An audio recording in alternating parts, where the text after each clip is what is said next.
Nous sommes au Barber Motorsport Park pour la toute première ronde de Legends of Motorsport avec un spectacle extraordinaire. Derrière moi, j'ai 20 voitures de Formule 1.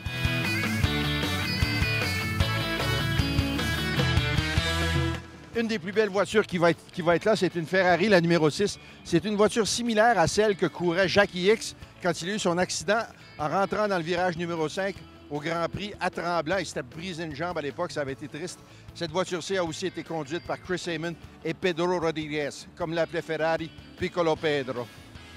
Et la BRM, bon, Yardley BRM, British Racing Motors, faisait des super voitures très élégantes, commanditées par Yardley avec des couleurs uniques, des V12, donc un son totalement différent des autres qui sont en majeure partie des V8.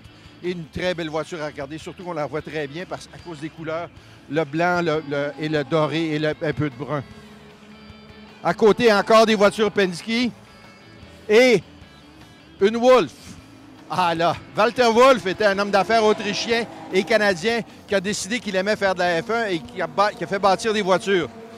Les belles histoires sont qu'ils ont gagné leur premier Grand Prix auquel ils ont participé en Afrique du Sud. Et surtout, en 1978, à Watkins Glen, Bobby Rahal a couru dans une deuxième voiture.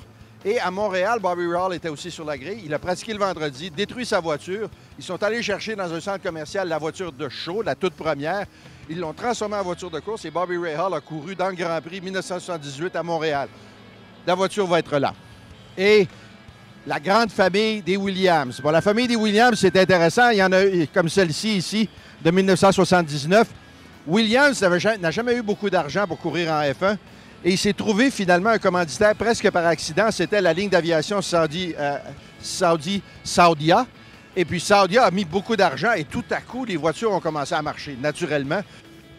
Et à la fin ici, il ne faut pas oublier les superbes Lotus, des Lotus conduites par Ronnie Peterson et Mario Andretti. Mario Andretti qui avait gagné son championnat du monde en 1978 sur une de ces Lotus.